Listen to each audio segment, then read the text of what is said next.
விடுதலை புலிகளின் தலைவர் மற்றும் பொட்டமான் ஆகியோருடைய இறுதி முடிவு, அதாவது மே 19ஆம் தேதி, மே 18ஆம் தேதி 19ஆம் தேதிகளில் வன்னியில் என்ன நடந்தது? ஒரு சில அரச ஊடகங்களில் காட்டப்பட்ட காட்சிகள் தான் இன்று வரை பேசுபவராக இருக்கின்றது. இன்றைய தினம் ஒரு திடுக்கிடும் தகவல் வெளியிடப்பட்டுள்ளது. அது யாரால் என்று பார்த்தால் அந்த கால இராணுவ தளபதி சரத் பொன்சேகா அவர்களால். புலிகளுடைய சீருடை உடையை நீக்குமாறு தான் தெரிவித்ததோடு தாங்கள் யாரு விடுதலை புலிகள் சரணடைந்தவர்களை கூட தனக்கு அந்த இடம் இப்பயும் எந்த இடம் என்று தனக்கு தெரியும் என்றும் அந்த இடத்தை தான் பகிரங்கமாக தெரிவித்தால் தமிழ் மக்கள் அந்த இடத்துல போய் நினைவேந்தல்களை செய்யவோ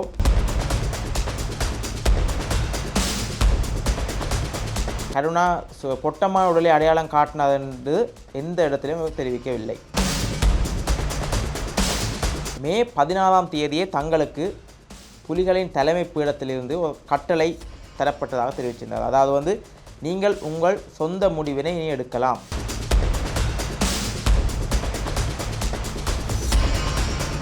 இறுதி கட்டத்தில் விடுதலை புலிகளின் தலைவரை சுற்றி 600 தொடக்கம் 800 போராளிகளை கொண்ட ஒரு மிக பெரும் பாதுகாப்பு குழு செயற்படுத்தப்பட்டது. அதாவது பாதுகாப்பு வளையம் இருந்ததாகவும்.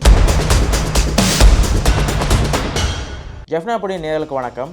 இன்றைக்கு நாங்கள் இந்த காணொலியில் பார்க்க போகின்ற விஷயம் விடுதலை புலிகளின் தலைவர் மற்றும் பொட்டமான் ஆகியோருடைய இறுதி முடிவு, அதாவது மே 19ஆம் தேதி, மே 18ஆம் தேதி 19ஆம் தேதிகளில் வன்னியில் என்ன நடந்தது என்ற சந்தேகம் பலருக்கும் இருக்குது. அதாவது அன்றைய காலத்தில் இன்றைய போல சமூக ஊடகங்களோ துரிதமான ஊடகங்களோ இல்லாத நிலையில் ஒரு சில அரச ஊடகங்களில் காட்டப்பட்ட காட்சிகள் தான் இன்று வரை பேசுபவராக இருக்கின்றது. அந்த வகையிலே விடுதலை புலிகளின் தலைவருடைய உடல் மீட்கப்பட்டது என இலங்கை அரசாங்கம் தெரிவித்தாலும் கூட பொட்டமான் தொடர்பில் எந்த விதமான தகவலையும் வெளியிடல.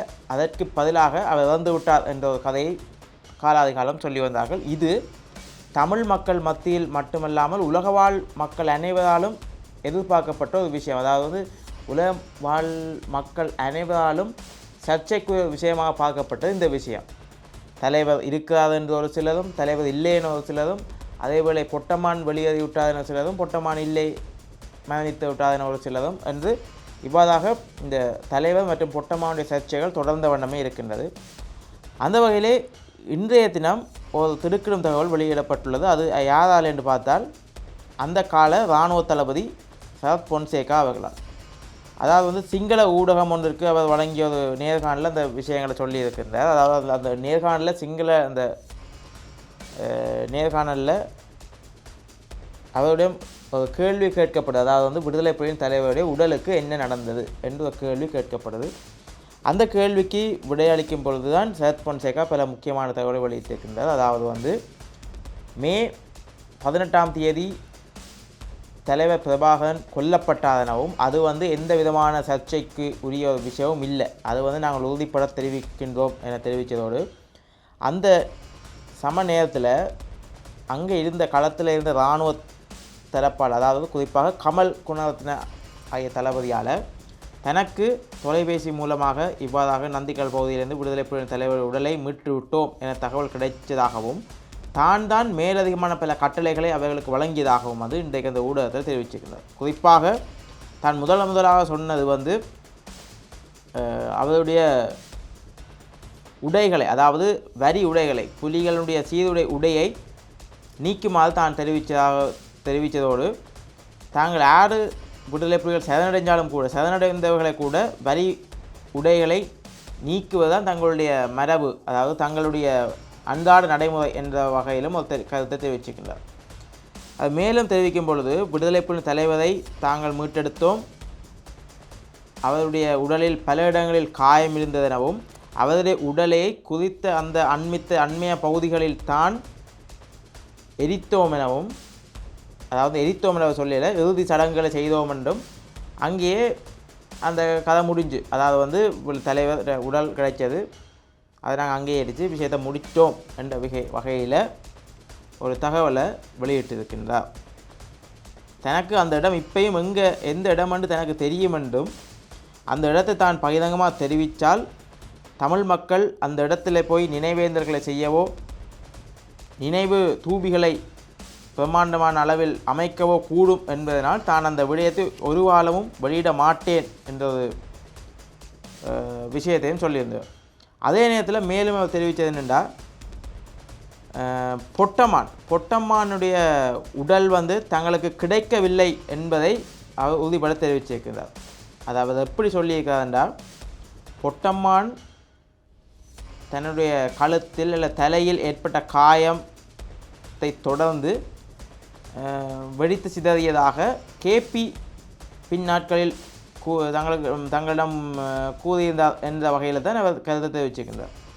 அதே நேரத்தில் தலைவருடைய உடல் கிடைக்கப்பெற்ற உடனே தாங்கள் கருணாவை கொழும்பிலிருந்து விமானம் மூலமாக அழைத்து வந்ததாகவும் கருணா தலைவரோட நீண்ட காலம் பழகினர் என்ற அடிப்படையில் அவருடைய சாட்சியை தாங்கள் எடுத்துக்கொண்டதாகவும் அவர் புலிகளின் தலைவர் பிரபாகரன் மற்றும் சூசை மேலும் பொட்டம்மானுடைய மனைவி ஆகிய உடலங்களை அடையாளம் காட்டினார் என்ற வகையில் தான் கருத்தை தெரிவிச்சிருக்கிறார். ஒழிய கருணா பொட்டம்மான உடலை அடையாளம் காட்டினார் என்று எந்த இடத்திலும் தெரிவிக்கவில்லை. அதேவேளை பொட்டம்மானுடைய மனைவியினுடைய கழுத்தில் 3 சயனைட் குப்பிகள் இருந்ததாகவும் ஒரு கருத்தை தெரிவிச்சிருக்கின்றார். இது இப்படி கேட்க அண்மையில் ஒரு முன்னாள் போராளி, அதாவது மே 17ஆம் தேதி வரை களத்தில் நின்ற ஒரு முன்னாள் போராளியை சந்திக்க கிடைச்ச இடத்துல குறித்த போராளி ஒரு சில விஷயங்களை எங்களுக்கு தெரிவிச்சிருந்தார். அதாவது இறுதி யுத்தத்தின் கடைசி 4 நாட்களில் நடந்தது வன்னிக்குள் நந்திக்கடலில் முள்ளிவாய்க்காலில் நடந்தது என்ன என்ற அடிப்படையில் கருத்துக்கள் பலவற்றை தெரிவிச்சிருந்தவர்.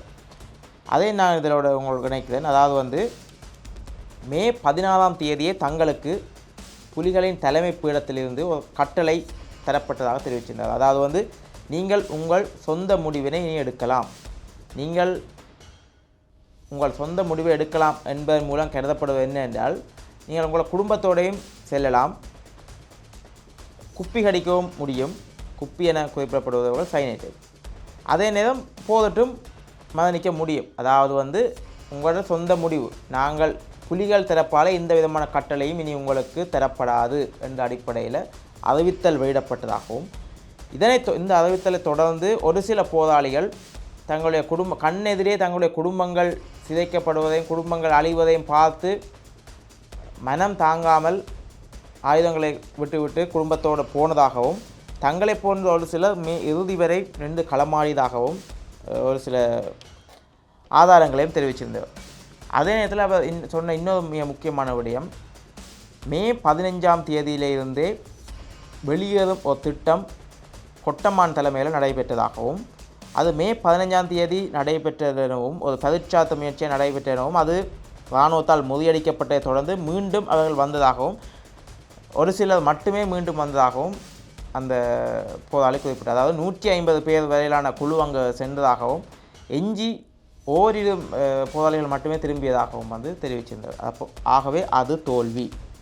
அதனைத் தொடர்ந்து மே 17ஆம் தேதி காலை ஒரு குழு, அதாவது 3 குழுக்களாக பிரிந்து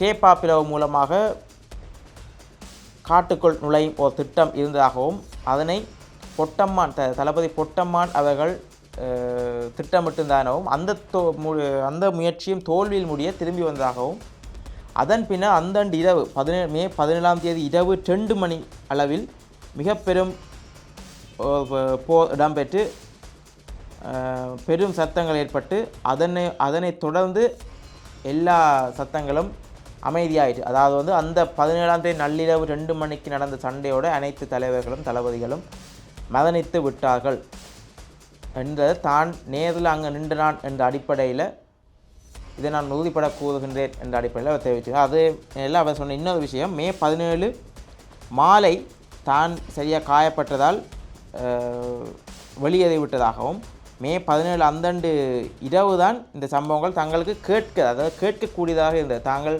சதன்றடைந்தாலும் வட்டுவாகல் பாலத்தடியில் தான் தாங்கள் நின்றதாகவும் இங்கே முள்ளிவாய்க்கால் பகுதியில் நடக்கும் சத்தங்கள் அனைத்து தங்களுக்கு கேட்டதாகவும் தான் இந்த தகவலை அந்த குறிப்பிட்ட முன்னாள் போராளி தெரிவிச்சிருந்தார். அதாவது வந்து மே 17 இரவு தலைவர்கள் அனைவரும் மேலும் அவர் இன்னொரு விஷயத்தையும் சொல்லியிருந்தவர், தலைவருடைய மரணம், குறிப்பாக விடுதலை புலிகள் தலைவர் பிரபாகரனுடைய மரணம் இராணுவத்தினராலோ அல்லது எதிரிகளால் நடைபெறவில்லை, அது எங்களால் தான் நடைபெற்றது என்ற ஒரு விஷயத்தையும் அவர் மறைமுகமாக சொல்லியிருந்தவர். அதாவது வந்து மேலும் இன்னொரு விஷயத்தையும் சொல்லியிருந்தவர், இறுதி கட்டத்தில் விடுதலை புலிகளின் தலைவரை சுற்றி ஒரு 600 தொடக்கம் 800 போராளிகளை கொண்ட ஒரு மிக பெரும் பாதுகாப்பு குழு செயற்படுத்தப்பட்டது, அதாவது பாதுகாப்பு வளையம் இருந்ததாகவும், ஒரு கட்டத்துக்கு பின்பு மே 17 மதியத்திற்கு பிற்பாடு அந்த பாதுகாப்பு அரண், அந்த பாதுகாப்பு வலயம் முழுமையாக திடீரென மூடப்பட்டதாகவும் தெரிவித்தது. அதாவது வந்து வெளி தளபதிகளோ முக்கிய புள்ளிகளோ தலைவர் பிரபாகரனோட தொடர்பு ஏற்படுத்த முடியாத வகையில் அந்த பாதுகாப்பு அரண்கள் சுற்றி, அதாவது வந்து போராளிகளால் அமைக்கப்பட்டிருந்த பாதுகாப்பு வலயம் முழுமையாக மூடப்பட்டது என்பதையும் தான் கண்கூடாக கண்டதாக அவர் தெரிவிச்சிருந்தார். இறுதிப் போதில் தளபதிகள் அனைவரும் அந்த மே 17 நள்ளிரவில் நடந்த சமரில் மரணித்து விட்டார்கள். எந்த விதமான வழியுமே வெளியேறுவதற்கு இல்லை.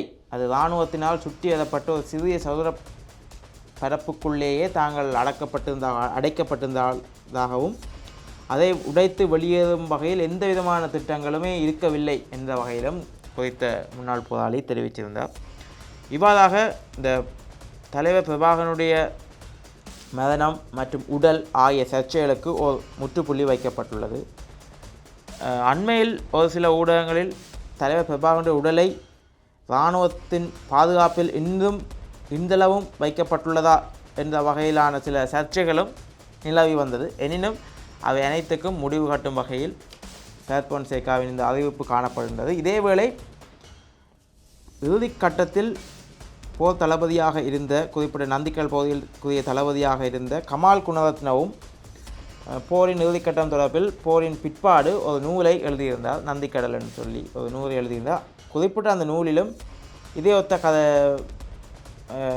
வரலாறுகள் தான் எழுதப்பட்டிருக்கு. அதாவது வந்து மே 18 19 தாங்கள் விடுதலை புலி தலைவருடைய உடலை இறுதி வரை காண முடியாமல் இருந்தனவும், பின்னர் அது சதுப்பு நிலத்திலிருந்து தாங்கள் மீட்டதாகவும் வந்து இதே அண்மித்த சில விஷயங்கள் தான் தெரிவித்திருக்கிறார். இவ்வாறாக தலைவர் பிரபாகரனை வைத்து தலைவர் பிரபாகரனை ஒரு சர்ச்சையாக ஏற்படுத்தி பல மோசடிகள் புலம்பெயர் நாடுகளில் நடைபெறுகின்றது என்பது வந்து பலரும் அறிஞ்சது. அந்த வகையான ஒரு மோசடிகளுக்கு முடிவு கட்டுற வகையில் இந்த சரத் பொன்சேகாவின் அறிவிப்பு அமைந்திருக்கின்றது என்பதுதான் இங்கே முக்கியமான விஷயமாக காணப்படுகிறது. இதுபோன்ற மேலும் பல காணொலிகளை பார்வையிடுவதற்காக ஜெஃப்னா புடின் சேனலை சப்ஸ்கிரைப் செய்து எங்களோடு இணைந்திருங்கள். நன்றி, வணக்கம்.